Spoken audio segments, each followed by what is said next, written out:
Knitting মেশিনে কাপড় তৈরির ক্ষেত্রে আরপিএম ও এসএল দুটোই গুরুত্বপূর্ণ টার্ম। এসএল হলো স্টিচ লেন্থ, যা কাপড়ের গুণমান ঠিক করে। আরপিএম বা রিভলিউশনস পার মিনিট নিটিং মেশিনের সিলিন্ডার 1 মিনিটে কতবার ঘোরে তা বোঝায়।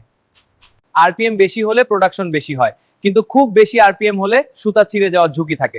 এসএল নিটিং মেশিনে এসএল মানে স্টিচ লেন্থ, অর্থাৎ এক একটি সেলাই লুপ কত লম্বা হবে। এসএল বেশি হলে কাপড় হবে নরম ও ঢিলা, এসএল কম হলে কাপড় হবে টাইট ও ঘন।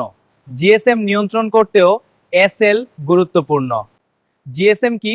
জিএসএম হলো গ্রাম পার স্কোয়ার মিটার। জিএসএম মানে কাপড়ের ওজন। এক স্কোয়ার মিটার কাপড়ের ওজন কত গ্রাম, সেটাই জিএসএম। জিএসএম বেশি কাপড় ভারী ও মোটা, জিএসএম কম কাপড় হালকা ও পাতলা। ডিয়া ডায়ামিটার। ডিয়া মানে মেশিনের সিলিন্ডারের ব্যাস ইঞ্চিতে, যেমন 30 ডিয়া 34 ডিয়া। ডিয়া ডিয়া বড় হলে কাপড়ের প্রস্থ বেশি হবে, ডিয়া ছোট হলে প্রস্থ কম হবে। গেজ মানে প্রতি ইঞ্চিতে কতটি নিডেল আছে, যেমন 24 গেজ 28 গেজ। গেজ বেশি কাপড় হবে ফাইন ও ঘন, গেজ কম দে কাপড় হবে মোটা। এই সার্কুলেটিং মেশিন কাপড় তৈরি করে। দেখুন সুতা কিভাবে কাপড়ে রূপান্তরিত হয়।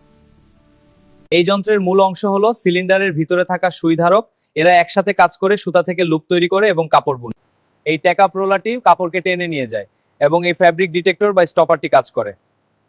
এটি একটি সার্কুলার নিটিং মেশিন। এর কেন্দ্রে রয়েছে সিলিন্ডার, যা মেশিনের মূল অংশ। এটি ঘুরতে থাকে এবং কাপড় তৈরি করে। যেখানে নিডলস সারিবদ্ধভাবে বসানো থাকে, নিডল ল্যাশ নিডল সুতা থেকে লুপ তৈরি করে। ল্যাশনি সুতা থেকে লুপ তৈরি করে কাপড় বনে। এই যন্ত্রে সুতাকে আর সিঙ্কার নিডলের সাথে কাজ করে লুপ তৈরিতে এবং কাপড় নিচে নামাতে সাহায্য করে। ফ্যাব্রিক জিএসএম গ্রাম পার স্কোয়ার মিটার বের করার নিয়ম। জিএসএম কি?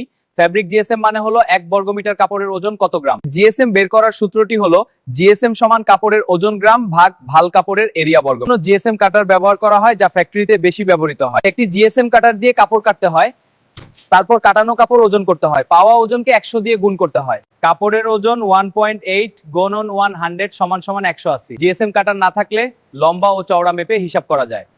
এটা হলো জিএসএম ফর্মুলা। কাপড়ের ওজনকে 10,000 দিয়ে গুণ করে লম্বা এবং চওড়া দিয়ে ভাগ করলে জিএসএম পাওয়া যায়। ওজন 20 জি, লম্বা 20 সিএম, চওড়া 20 CM.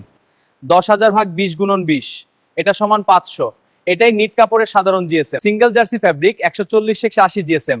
Interlock fabric 200-240 GSM. Rib fabric 180-220 GSM.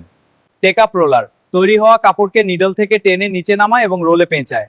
Sinker ring সিঙ্কারগুলোকে ধরে রাখে এবং করতে সাহায্য।